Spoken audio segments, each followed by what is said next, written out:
Bueno, mis hermanos, entramos a la última parte que, como afirmé, yo espero que sea más asequible al entendimiento. Y en nuestro cuadro tratamos de delinear la parte que está en rojo, y solo quería puntualizar en esta parte que dice la confesión de fe, que una profesión de fe significa también no destruir mediante errores el fundamento de la fe. Y solo quería puntualizar esto, hermanos. Hay una diferencia entre errores en las creencias o falta de profundidad en ellas, que sostener errores doctrinales, y mucho más hacerlo de forma desafiante. Pues si uno mira muy bien aún su propia doctrina, todavía uno puede llegar a concluir que tiene errores, o sostener algunas desviaciones que luego que uno es enseñado y adoctrinado, uno dice, bueno, eso estaba muy complicado. Pero eso es distinto, hermanos, quizás a sostener de forma permanente, aún después de haber sido enseñado, seguir sosteniendo estos errores. De hecho, en la iglesia de Cristo no debe haber quienes sostienen herejías o errores, que es el sostenimiento constante, continuo, permanente y sin arrepentimiento de estos errores. Recordamos que al menos en 2 Timoteo 2:16 al 19, había dos personas que, por no trazar bien la palabra del Señor, y esto en cuestiones creo que de escatología, se enredaron en palabrerías, llegando a afirmar que la resurrección ya se había efectuado. Note que aquí el asunto, que muchos catalogarían como de otro nivel, que es ¿qué concepto tiene de la resurrección de los creyentes al final? Que uno puede decir, bueno, eso sí, por eso dos personas fueron expulsadas de una iglesia, porque ellos sostenían que la resurrección ya se había efectuado, aunque de forma espiritual. Y dice la escritura masavita, profanas y vanas palabrerías, porque conducirán más y más a la impiedad, y su palabra carcomerá como gangrena, de los cuales son Himeneo y Fileto, que se desviaron de la verdad, diciendo que la resurrección ya se efectuó, y trastornan la fe de alguno. Eso ya es una herejía, así que, pero debemos ser cuidadosos de no llamarle a una persona solo por su falta de entendimiento que es un hereje, ¿verdad? Más cuando está una persona tratando de ser recibida a una membresía o un bautismo, pues de obvio no va a poder articular muchas cosas, de pronto crea cosas que si él las sostuviera después de haber sido enseñado, sí sería una herejía, pero mientras tanto puede ser un error por su falta de entendimiento, y para eso pues está el ministerio o el magisterio de la iglesia, que son los pastores y maestros. Bien, entremos a la última parte, más sencilla creo, parte vivencial o experimental, y nuestro cuadro, en la parte azul, dice que es la obediencia a Dios por Cristo y conforme a ella. Es interesante que no es una definición tan superficial, porque contiene varios elementos. Dice que es la obediencia a Dios. Es decir, no es cualquier obediencia ni a cualquier, no es obediencia ciega ni a cualquier principio o ley o estatuto. Es decir, no se está evaluando la capacidad de obedecer de una persona, sino su obediencia a Dios, ¿ya? No es si es obediente, si es sumiso, sino si es obediente a Dios. Pero dice, obediencia a Dios por Jesucristo. Lo que nos está hablando de una obediencia evangélica, se llama eso. La obediencia que se presenta a Dios mediante Jesucristo se conoce como obediencia evangélica.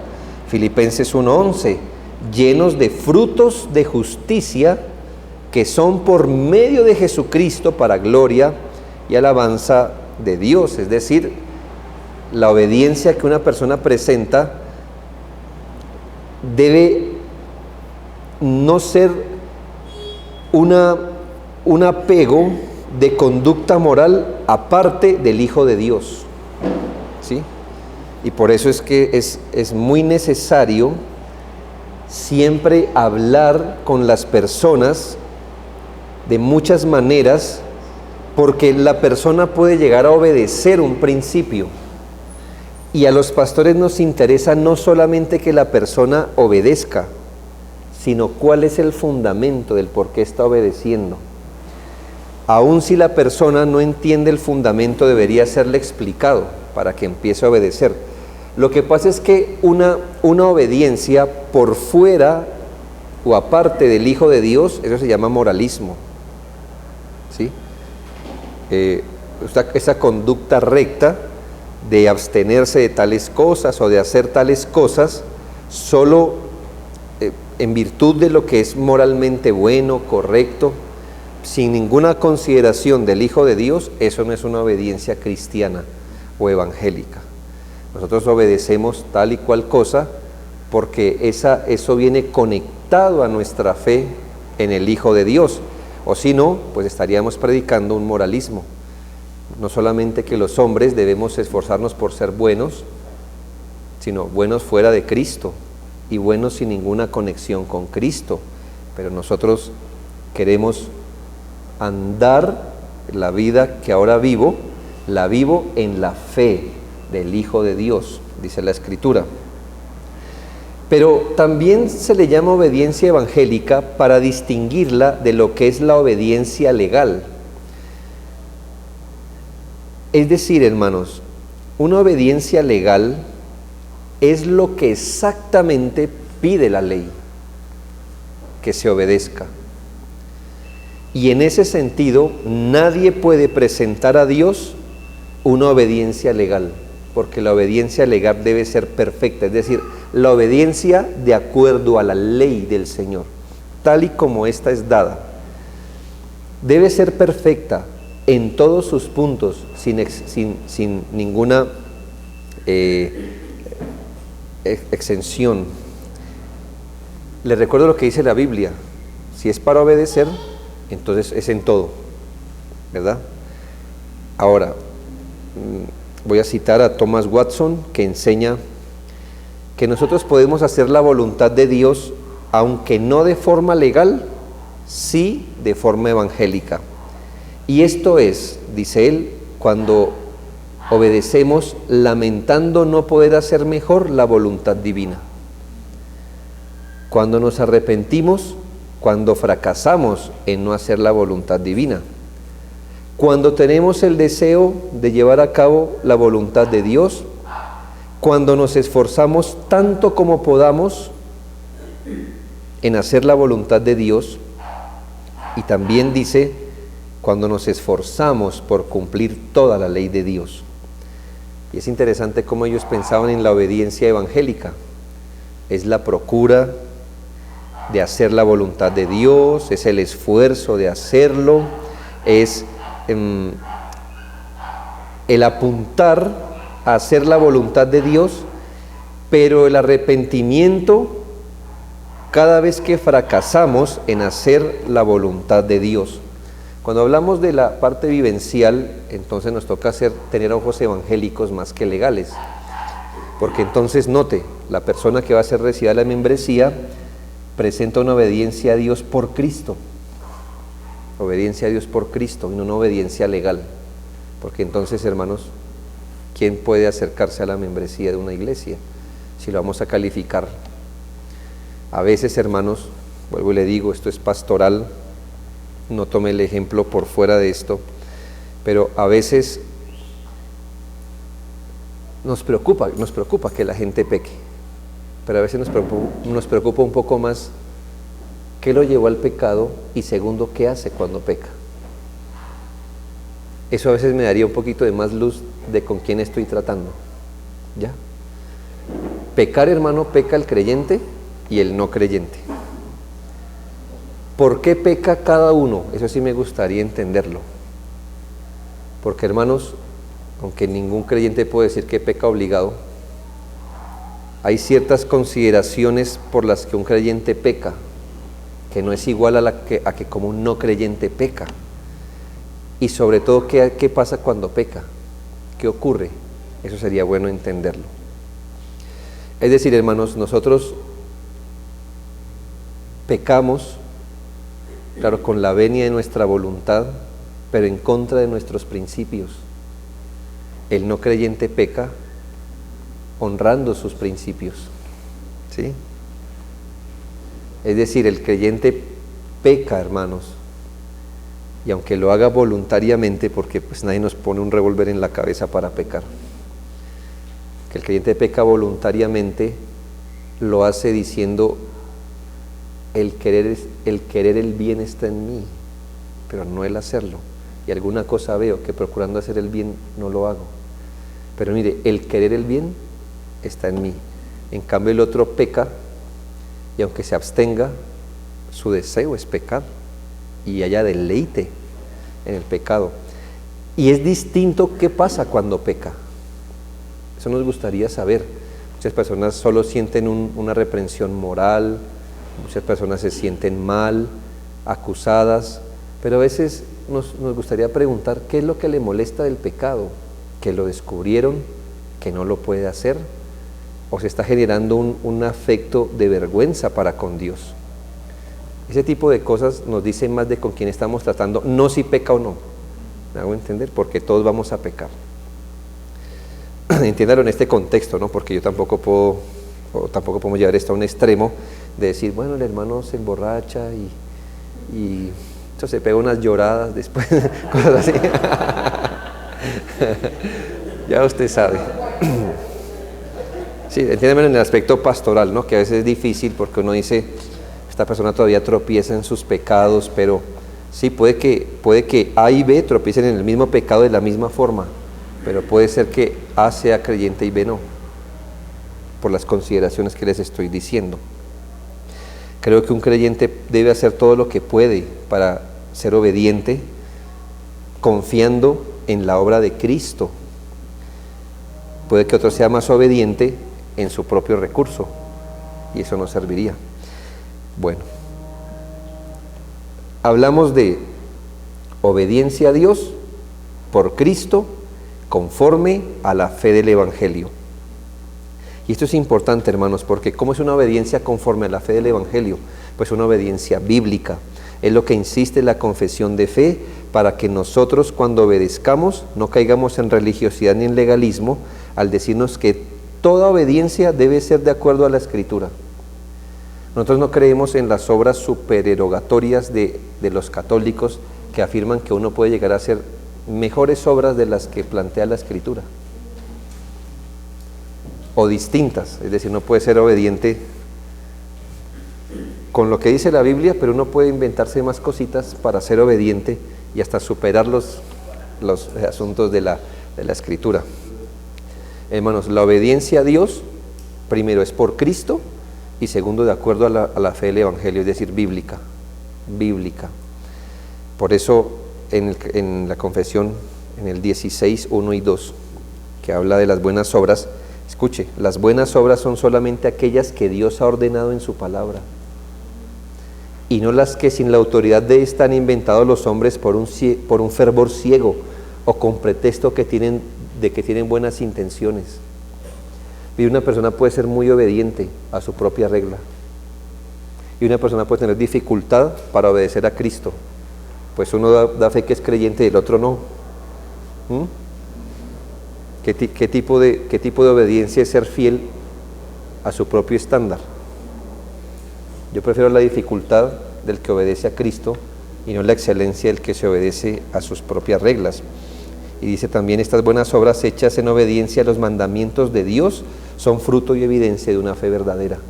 Así que, ¿cuál es el tipo de vivencia experimental? Esperamos que una persona obedezca a Dios obedezca por Cristo y conforme a las Escrituras.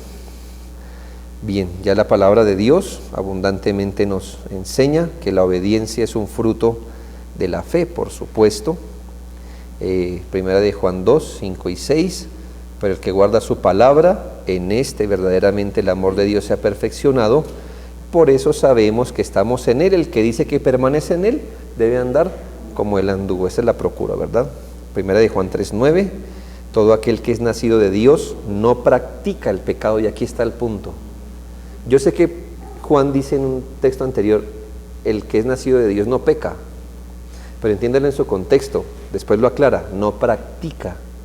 Es decir, es la práctica, es el hábito, y es el hábito sin arrepentimiento, es el hábito formado, estructurado, aquel que se lleva a cabo. Así que es distinto que una persona peque a que practique el pecado. Una cosa distinta es que caiga en pecado, y otra cosa es que se revuelque en él o se goce y permanezca en él. Todavía una persona que peca puede ser llamado un santo visible, aunque cuando peca pues no se parece mucho, pero aún puede ser llamado, pero no alguien que practica, o sea, la práctica del pecado. Uno espera que un creyente no resista la obediencia a Cristo, es decir, usted no quería escuchar de un creyente o de un santo visible, pero ¿por qué Cristo habrá mandado esto? ¿Sí? Pero ¿por qué? Eso ya nos da un nivel de que hay en su mente, pero quizá usted encontraría personas que saben el principio y se lamentan por el pecado. Negativamente, bueno, positivamente, obedecen a Dios por Cristo conforme a la Escritura, y en esto, hermanos, también es necesario el ministerio de enseñanza, porque la palabra de Dios dice: vayan y hagan discípulos a todas las naciones, enseñándoles todas las cosas que yo he mandado. Así que es necesario que usted, ahorita hablamos con el hermano Dani, si el requisito para ser un discípulo y luego ser bautizado es que se le adoctrinen las cosas que Cristo ha mandado, nos toca hacerlo, hermanos, al menos de forma general. En mi opinión, hermanos, vuelvo a decir, en mi opinión, creo que un buen discipulado no solo tendría una exposición del Evangelio, sino al menos de la ley moral en sentido general. Tengo una pregunta, por ejemplo. Yo sé que en muchas iglesias hay desafíos con respecto al día del Señor, por ejemplo. ¿Y qué hacemos con esta persona que no guarda el día del Señor? ¿Podemos aún así recibirla la membresía, sí o no? Entonces, a mí me sirve siempre, cuando me hacen preguntas del día del Señor, por un momento guardar el día del Señor atrás y poner adelante otro mandamiento de la ley moral, ¿sí? O sea, para que mi mente piense bien, entonces escondo el día del Señor y pongo otro mandamiento de la ley moral. ¿Cómo yo obraría si no hablamos del cuarto, sino de cualquier otro mandamiento? Entonces le pregunto, si no es claro, ¿qué haríamos con una persona que presenta resistencia a guardar el día del Señor, sabiendo que es un problema hoy día? Bueno, ponga otro mandamiento ahí. ¿Qué haría usted si una persona que aspira a la membresía o piensa que es un santo visible y todavía tiene idolatría en su casa? Si todavía dice, bueno, yo creo en Jesucristo, es mi Salvador, pero de vez en cuando por ahí invoco a un ángel o algo así, ¿qué le diría? ¿Sí? Oye, está bien, yo creo en Jesucristo, pero todos los días prendo una vela a Jesucristo, a nadie más, al Jesucristo bíblico. Yo no tengo ni cuadros ni nada, pero le prendo una vela a Jesucristo. ¿Le es más claro? Y si le dijera, mire, yo sí todo, pero yo no honro a mis padres. No. O mire, yo sí, pero adúltero sí soy, pero el resto, mire, tranquilo. ¿Qué haría usted con una persona así? Yo la miraría con compasión. Vamos a seguir estudiando con usted, ¿verdad? No nos vamos a rendir. Pero es que eso es muy obvio, hermanos. Está en el decálogo, ¿sí? Yo sé que hay cosas derivadas que ya son de otro nivel, pero cosas tan sencillas, hermanos, cosas tan obvias. Entonces, hay que enseñar a la gente que debe andar como Jesucristo. Claro, no maduramente, pero sí al menos uno, como le decía el hermano, yo aceptaría quizás hasta una persona que diga, acepto lo que dice la Escritura del día del Señor, lo acepto, creo en ello. Me cuesta, pero estoy trabajando en eso. ¿Me hago entender? Es mejor, porque mire, está persuadido. El querer, el bien está en él, y eso ya es una ganancia. Pero que me diga, no, con estos yo sí no puedo, pues estamos hablando de un mandamiento para con el Señor.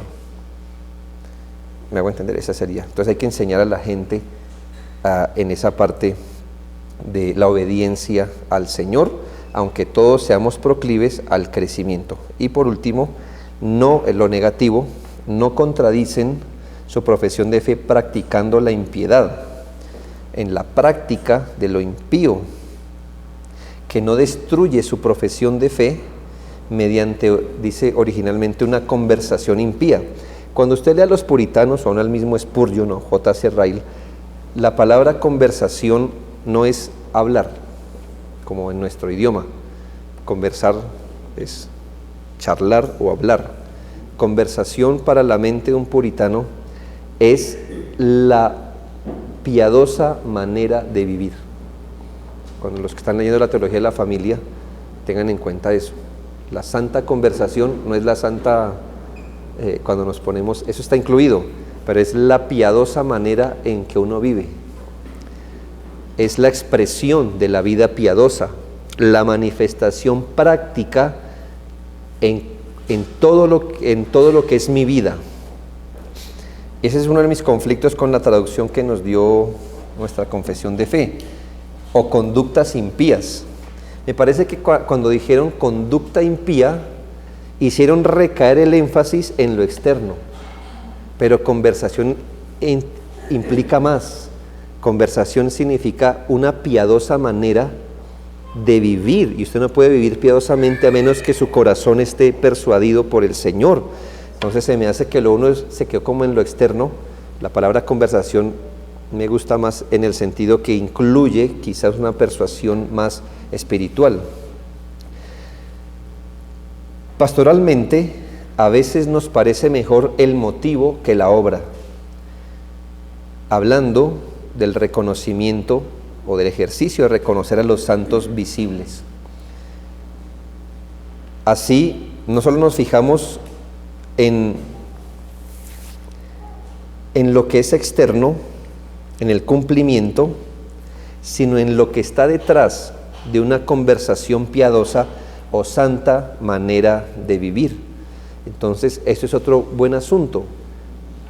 No que sea lo último, hermanos, pero a veces es mejor el motivo que la obra. El motivo que la obra. ¿Por qué hiciste eso? ¿No? El por qué. O la pregunta más difícil, ¿por qué no haces tal cosa? Sí, porque hay gente que se está absteniendo de pecar. Bueno, ¿y por qué? ¿Por qué? El por qué a veces es mejor en un sentido. Porque imagínese que una persona se esté absteniendo, usted la vea recta, y usted le cuestione. Yo tuve esa experiencia una vez. Conversé con una persona y me tenía un poco confundido su entendimiento del Evangelio. Y una vez pude conversar y le salió estas palabras, pero gracias a Dios porque la boca delata el corazón. Dijo: pero yo me estoy esforzando por seguir al Señor, y mis familiares, etcétera, que son impíos, alguna cosa material tenían de más, algunas. Dije, eso no es justo. Gracias a Dios me hizo entender eso. ¿Por qué? Porque me hizo entender que no había entendido el Evangelio. ¿Sí? Esta persona, ¿cómo estaba tomando su fe? Como que ella estaba trabajando y esforzándose en su carne para que Dios la bendijera. Y cuando vio la prosperidad del impío, dijo: no, un momento, eso justo, yo cómo me estoy esforzando, y mire, entonces estaba completamente desenfocada. Y mire, y se estaba absteniendo de, o sea, usted decía, era un santo visible. Esa persona, no, mira, eso no ha entendido nada de muchas cosas. Es decir, primero la salvación es así, etcétera. Eso es bueno. El motivo es mejor a veces que la obra. Que así debe ser, hermanos, también la obra, obviamente. Ustedes recuerdan el caso, 1 Corintios 5, 9 al 12, cuando el apóstol Pablo, 1 Corintios 5, 9 al 12. Os he escrito por carta que no os juntéis con los fornicarios, no absolutamente con los fornicarios de este mundo, con los avaros, con los ladrones, los idólatras, pues en tal caso sería necesario salir del mundo. Mas os escribí que no os juntéis con ninguno que llamándose hermano fuere fornicario, avaro, idólatra, maldiciente, borracho, ladrón, con el tal ni aun comáis. ¿Por qué? ¿Qué razón tendría yo para juzgar a los que están afuera? No juzgáis vosotros a los que están dentro, porque a los que están fuera Dios juzgará. Bueno, el problema aquí no era solo que estos individuos habían cometido inmoralidad, el caso de 1 Corintios 5, sino que eran aceptados en la iglesia con su inmoralidad. Mire, el círculo más peligroso para el cristiano no es el no creyente, aunque eso le reporta un gran peligro. ¿Sí?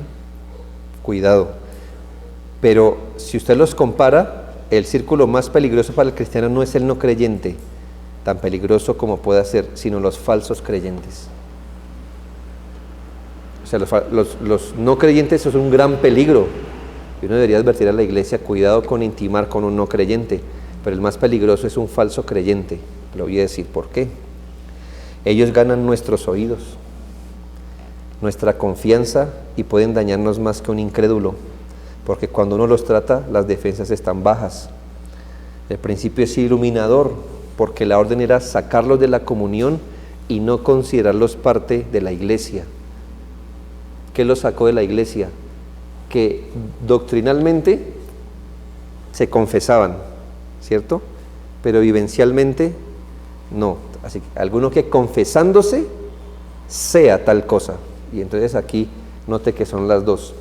Hay una parte doctrinal y una vivencial. En rasgos generales, las personas que muestran estas evidencias, hermanos, pueden componer las iglesias locales. De hecho, dice la palabra del Señor que estas personas, en Hechos 2:37 al 42, se compungieron de corazón, dijeron: hermanos, ¿qué haremos? Pero les dijo: arrepentíos y bautícese en el nombre de Jesucristo para perdón de pecados, recibirán el don del Espíritu, etcétera. Y con muchas otras palabras testificaba y les exhortaba diciendo: sed salvos de esta perversa generación. Así que los que recibieron su palabra fueron bautizados, se añadieron aquel día como 3,000 personas y perseveraban en la doctrina de los apóstoles, la comunión unos con otros, el partimiento del pan, en las oraciones. El punto es que los creyentes son distinguidos por lo que es común en ellos, una manera singular de vivir. Claro, hermanos, esto tiende a madurar en un creyente. ¿Usted qué espera de un creyente maduro? Pues que su parte vivencial o experimental se vuelva más nítida, más clara, más consistente, más constante. Eso usted esperaría. De alguien que hasta ahora está iniciando, pues hay debilidad. Y debo decirles que, en efecto, en las iglesias todavía caben los débiles. ¿Ya? O sea, está escrito que en la iglesia hay un rango de personas que se llaman los débiles en la fe. ¿Pero por qué caben? Pues porque son débiles en la fe, es porque tienen fe, pero débil, pero tienen. Lo que no cabe en la iglesia son los que no tienen fe, al menos visiblemente. Entonces, los creyentes son distinguidos por lo que creen, pero por su particular manera de vivir, en lo que profesan, como también en su obediencia, en su apego a la sana doctrina, pero una vida piadosa visible. La conclusión es esta, hermanos. La confesión de fe termina así: estas personas son y pueden ser llamados santos visibles. Note que no estamos diciendo que son santos infaliblemente, pero si doctrinalmente usted no tiene ninguna objeción experimentalmente no tiene ninguna objeción, eso es un santo visible. ¿Me hago entender? La carga debería parar ahí y no decir, bueno, aunque no tengo ninguna objeción en su doctrina o en su práctica, ¿será que es regenerado? Pero es que esa no es la lucha de la iglesia. La lucha de la iglesia es un santo visible, porque hasta ahí podemos tejer. ¿Me hago entender? Es un santo visible, es decir, se ve como un santo, cree como un santo, su doctrina es la que sostendría un santo, vive, al menos actualmente, como viviría un santo, en este sentido que hemos definido. Pues si no hay ninguna opción, ninguna otra objeción, hermanos, pues ¿qué pudiéramos nosotros hacer en contra? Quizás se tendrá algo de incertidumbre. Nosotros esperamos que cuando llegue el momento haya más certidumbre que incertidumbre para recibir personas así. Pero, hermanos, a veces Dios ha hecho esto para que nosotros dependamos de Él y no de un método. Porque si fuera como un asunto de chulear, ¿verdad? Entonces yo lo miro a usted y bueno, como la tecnomecánica, ¿no? Boom, boom. Ahí tienen ya un formato y simplemente pues uno, sí, le miden los niveles y sí, no, está en el rango, bla, bla, bla. Y entonces mire dónde estaría la confianza, ¿dónde? Aquí. Y en mi capacidad de medirlo a usted. Pero cuando el Señor nos deja ciertos recordatorios, ¿cierto? Donde estamos luchando con esta persona, ¿qué nos obliga a hacer? A seguir orando, a seguir insistiendo, a pedir gracia por estos hermanos o estos amigos, estas personas, a seguirlos cuidando aún después que sean recibidos a la iglesia. A decir, bueno, ya no es que digamos, ya fueron recibidos, ya llegaron a la meta. No, hermanos, hasta ahora se arrimaron, el que recibió a la membresía, hasta ahora se arrimó al comienzo de la carrera. Hasta ahora. También, como le he dicho a algunos hermanos en la iglesia, recuerden que hay muchas personas, generalmente, el que es recibido a miembro o bautizado o recibido por solicitud, son las ovejas más tiernas del rebaño del Señor. Yo entiendo, hermanos, y aquí una infidencia. A veces veo, aún en mi propia iglesia local, que queremos proyectar en los nuevos miembros lo que ni siquiera hacen los miembros. Como que la esperanza de todos, ¿verdad? La esperanza de todos es que ellos sean lo que nosotros no somos. Y entonces, hermanos, les metemos un énfasis.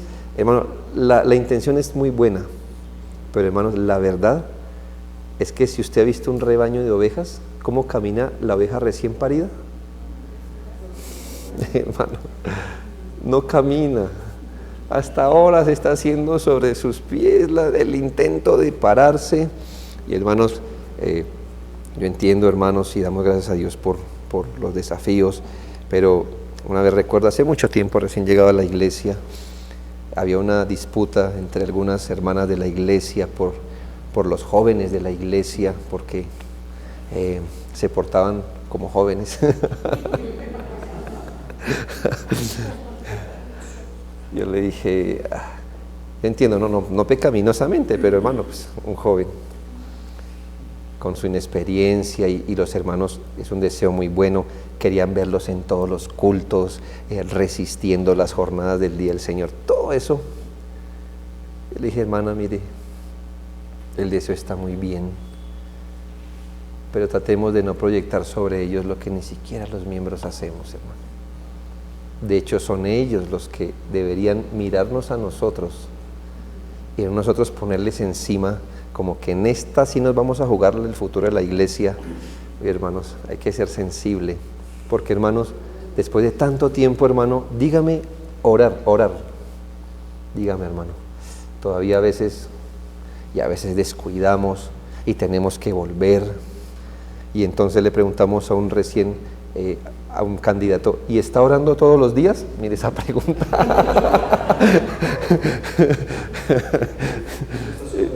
Sí, ¿cómo estás? Y es una pregunta que nos toca hacer sí o sí, sí o sí. Pero note que a veces el ánimo es, él dijera, soy un vil pecador, miserable, no merezco nada. Y uno dice, pero yo llevo 20 años en esto y a veces lo paso por alto. O sea, claro, uno no es la medida, pero hermanos, uno puede crecer en esto, uno puede entender. Y dice la Biblia que los jóvenes, vamos a ser metafóricos, los creyentes jóvenes flaquean y caen. Y entonces para eso están los miembros fuertes, para decir, este otra vez se cayó. Venga a ver, ¿verdad? ¿Qué está pasando? ¿Qué le puedo ayudar? No, que tengo dificultades en la oración. ¿En qué está la dificultad? Venga, le ayudo. No, es que no me concentro. ¿Qué hacemos con este hermano? A ver, ¿cómo? Dígame, ¿cómo es? ¿Me hago entender? Estamos enseñándole a pararse a este hombre, ¿verdad? Entonces, eso es bueno. Así que hay veces, hermano, que nosotros ahorita estamos en un desafío como iglesia muy complejo. Porque hace más de un año, cuando dijimos, bueno, hermanos, las personas o amigos, los que quieran ser discipulados con vistas a la membresía de la iglesia, entonces, pues por favor, se apuntan, hermanos, solo jóvenes, jovencitos, por ahí unos 4 adultos nomás. Y yo cuando vi la lista, pues tenía ese sentimiento agridulce, ¿no? De que gloria a Dios, porque yo no quise tener a un joven en otro lugar, me hago entender, diciendo, a mí no me importa nada eso el discipulado, yo me espero, ¿ve? Entonces me alegró. Pero por otro lado, yo dije, va a llegar el momento donde nos vamos a matar la cabeza, mirándolos a cada uno. Pues el momento llegó y nos estamos matando la cabeza. No porque no veamos señales, sino por lo complejo que esto se supone en la práctica. ¿Ya? Se supone en la práctica, cuando usted tiene un grupo de jóvenes que ninguno ha sido borracho, adicto, ladrón, la mayoría de ellos viene desde cuna, de familia cristiana. Entonces yo digo que él renunciara exactamente a que le pido a un muchacho así, ¿cierto? Que ni es callejero, ¿me hago entender? Le ayuda a sus papás en la casa, como exactamente yo. En el aspecto vivencial, muchachos que están acostumbrados a, los llamo al devocional, se le quedan a usted ahí 1 hora, si quiere 2 horas, no importa, van a los cultos de oración más que cualquiera, permanecen el día del Señor con nosotros. Entonces uno dice, pero yo quiero llamarlos santos visibles y a veces digo, no estoy seguro, pero también me digo a mí mismo, ¿y qué tiene en contra?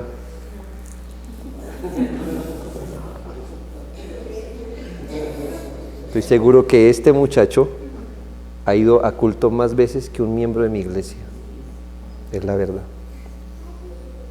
Y ha estado más pendiente de las predicaciones, porque llevan al menos 6 años sin opción de irse de la iglesia, porque sus papás lo han llevado a cada predicación. Y digo, Señor, ayúdanos a hacer estas cosas. Pero si fuera el asunto de una lista, ya, la lista lo dice, pero esto nos ha obligado, que hermanos, a orar por más de un año. Señor, ayúdanos a mirar, afírmalos. Y yo sé que aun cuando entren, la tarea hasta ahora habrá empezado, porque ahora sí los habremos considerado como santos visibles. Y entonces ahora sí vamos a tener expectativas de ellos como santos visibles. Y sus tropiezos ahora sí no van a ser tropiezos de un muchacho que no sabíamos qué era, sino tropiezos de alguien que ya la iglesia consideró como un santo visible. ¿Ya? Es el punto. Pero hermanos, por un lado digo, es difícil, pero por otro lado, hermanos, cuando vemos la historia del pueblo de Israel, Josué no tuvo que tener ninguna crisis, no se apartó desde jovencito, Samuel, David. Todos los hombres de Dios fueron, desde pequeños, gente de piedad. Entonces, Es difícil, hermanos, pero que el Señor nos ayude en esto y para eso están las doctrinas bíblicas. ¿Está bien, hermanos? ¿Alguna inquietud hasta aquí? ¿Están listos para la previa? Porque si ustedes no hacen preguntas, yo las hago. Los jóvenes de la iglesia, hermanos, hay un punto extra, pastoralmente hablando, y es que usted entendería, no es que sea algo infalible, pero usted entendería los jóvenes de una iglesia alrededor de iglesias donde hay mucho que hacer para los jóvenes, cuando hay actividades para jóvenes, cuando hay ministerios para jóvenes, cuando hay cierta organización de la iglesia muy dada a los jóvenes. Entonces usted entendería por qué jóvenes. Pero cuando usted tiene unos jóvenes en una iglesia donde no les ofrece instrumento, juego, ese tipo de compinchería, y usted los tiene ahí, usted dice, ¿qué los motiva? ¿Qué los motiva? O sea, ¿por qué tenemos la oportunidad de ver unos llegar solos? Está bien que sus papás llegan solos. Dice, ¿qué los hace estar aquí? ¿Por qué atraviesan la ciudad para estar aquí? O sea, ¿quién los supervisa? ¿Quién les está empujando? ¿Quién les dice, piensa en su alma? No sé, sí, me gustaría ver más. Me gustaría ver los jóvenes estilo puritano, pero no sé, tal vez muy, tengo mucha expectativa, como Jonathan Edwards, ¿no? A todos nos gustaría un joven como Jonathan Edwards. A los 21 años escribió las 70 resoluciones. A los 19 años Spurgeon ya era pastor. O sea, un joven de esos que uno dice, jóvenes de la iglesia. Pero tenemos estos santos visibles que uno dice, Señor le tenga misericordia, porque muchos de nosotros fuimos así. Cuando fuimos jóvenes, éramos jóvenes. Y creímos en el Señor. Creímos en el Señor. Y hoy nos sostenemos por su pura gracia. Pero también tenemos la experiencia amarga de ver eso mismo cuando jóvenes ya como que les pasó, y verlos ir al mundo es una cosa muy compleja, porque dijimos, bueno, no me esperaba de alguien que nunca probó el mundo, llegó a ser miembro de la iglesia y ahora sí le dio por probar el mundo. Pues eso rompe el corazón, pero hermanos, la suficiencia es del Señor. Oremos, hermanos. Padre, gracias por enseñarnos, Padre, y por poner estos desafíos. Todavía no tenemos todo amarrado, y esto para que aprendamos a depender del Señor y no de nosotros, no de los métodos, no de la estructura, sino del Señor y de su palabra. Padre, estamos muy agradecidos por todos los desafíos de una iglesia local de la que también somos parte, Señor. Cuánta paciencia tú nos has tenido, cada uno de nosotros. Apreciamos esa generosidad con la que nos has tratado a nosotros y el sostenimiento, Padre, porque aun si los más jóvenes de nuestra iglesia nos vieran con lupa, encontraría todavía muchos poros, muchas fisuras. Pero gracias, Padre, por sostenernos, y también rogamos sabiduría para cada una de las iglesias locales. Gracias por cada persona que atraes a los ministerios aquí presentes, Padre, porque ahora, Señor, no ofrecemos otra cosa, Padre, que predicación, oración, vida de piedad. Y aún así, Señor, mucha gente se acerca a nuestras iglesias y permanecen allí, Señor. Sabemos que puede ser su sentido religioso, pero puede ser el Señor también. Ayúdanos, Padre. Danos gracia, por favor, como iglesias, para andar en estos equilibrios bíblicos. Ayúdanos, fortalece este conocimiento, Padre, y danos sabiduría pastoral para aplicar estas cosas, Señor. Porque no las cosas, Señor, tú no has querido que nos lleguen en blanco o negro, en los distintos tonos grises que pueda haber. Ayúdanos, Padre, madura nuestras iglesias también, para que las iglesias puedan ser esa estructura de discernimiento, y ayúdanos a ser generosos sin ser descuidados y a confiar en el Señor, el bien de su iglesia, y saber que lo que no podemos ver, Señor, tú sí lo ves. Y finalmente es tu iglesia, Padre, no la nuestra. Es tu obra y tu honor, y no el nuestro lo que está en juego. Así que ayúdanos, Padre, como iglesia, a hacer lo que nos corresponde en dependencia a ti, y dejar que el Señor sea el Señor en cada una de nuestras iglesias.